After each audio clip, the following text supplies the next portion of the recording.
JKPCC president Tariq Hamid कर्रा इस समय हमारे साथ मौजूद हैं। सर, नेशनल कॉन्फ्रेंस विधायक अली मोहम्मद सागर के द्वारा जो स्टेटमेंट दी गई है, पाकिस्तान से बातचीत करने से इससे जम्मू कश्मीर में शांति होगी, आप इसको किस तरीके से देख रहे हैं? देखिए, ना तो मैं इसको कोई कंट्री स्पेसिफिक बनाना चाहता हूँ, ना ही मैं इसको पार्टी स्पेसिफिक या पर्सन स्पेसिफिक बनाना। As a matter of understanding और as a matter of principle मेरा ये मानना है कि कोई भी मामला हो बिटवीन द टू कंट्रीज और बिटवीन द टू ब्लॉक्स या कोई जंग हो, इन सब चीज़ों का आखिरी रिसॉर्ट जो होता है वो बातचीत होता है। और मेरा मानना है कि बातचीत के दरवाजे कभी बंद नहीं किए जाने चाहिए और वही एक आखिरी समाधान होता है किसी भी इशू का। इस समय वो सिनेरियो है कि पाकिस्तान से बातचीत कर सकते हैं, क्योंकि पिछले समय में काफी ज्यादा टेरर एक्टिविटी जो है वो यहाँ पर देखने को मिली है, तो आपको लगता है कि वो सिनेरियो है इस समय?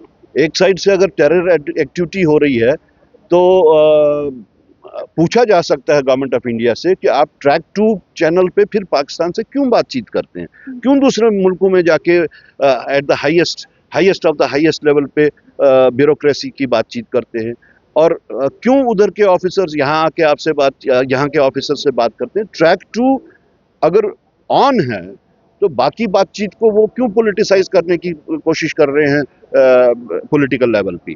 मैं किसी भी मुल्क के किसी गलत एक्टिविटीज़ को ना तो मैं एंडोर्स कर रहा हूँ और ना ही मैं उसको सब्सक्राइब कर रहा हूँ। मैं as a matter of policy ये बात कर रहा हूँ।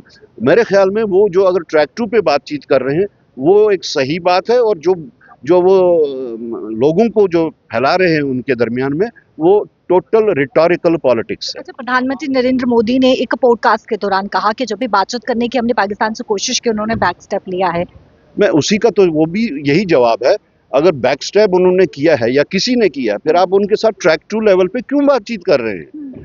आप क्यों नहीं दुनिया को बता रहे हैं कि हाँ, हम ट्रैक 2 लेवल पे भी उनके साथ इन्वॉल्व हैं, डेली बेसिस पे इन्वॉल्व हैं, और दूसरी साइड से उसको रिटोरिकल पॉलिटिक्स पे तब्दील किया हुआ है। तो मेरा ख्याल है कि वो जो ट्रैक 2 लेवल की बातचीत है वो बंद नहीं होनी चाहिए, चलती रहनी चाहिए। उसी से फिर पॉलिटिकल लेवल के वास्ते रास्ते खुल जाते हैं। एक आखिरी सवाल, भारतीय जनता पार्टी लगातार ये कहती हुई नजर आई है कि नेशनल कॉन्फ्रेंस के विधायक कहीं न कहीं पाकिस्तान की वकालत करते हैं। असेंबली जब से लगी है तब से कहीं न कहीं नेशनल कॉन्फ्रेंस पाकिस्तान की वकालत क्यों वकालत की? देखिए, पिछली बार भी आप लोगों ने जब हमसे ये सवाल किया तो हमने उसका यही जवाब दिया। किसी भी मुल्क, it is not any country specific, again I am telling you, किसी भी मुल्क का नाम असेंबली में लेने का मतलब ये नहीं होता कि आप उस मुल्क को ग्लोरीफाई करना चाहते हैं। उसका वो नाम जो है या उस मुल्क के बारे में जिक्र जो है वो क्रिटिसिज्म में भी आ सकता है। तो अब क्योंकि इन्होंने एक नैरेटिव ऐसा तैयार करके रखा हुआ है, तो उस नैरेटिव को बूस्ट देने के लिए उनके वास्ते ही बात काफ़ी होती है उसको वो पॉलिटिसाइज करने के लिए। शुक्रिया बातचीत करने के लिए। ये थे हमारे साथ जेकेपीसीसी के प्रेसिडेंट तारिक हमीद कर्रा, जिनका ये साफ तौर पर कहना है कि जो अली मोहम्मद सागर ने स्टेटमेंट दी है उसको लेकर, तमाम चीज़ों को लेकर जो है वो क्या कुछ कहना साफ तौर पर अपने कैमरा पर्सन संजय के साथ शिल्पा शर्मा।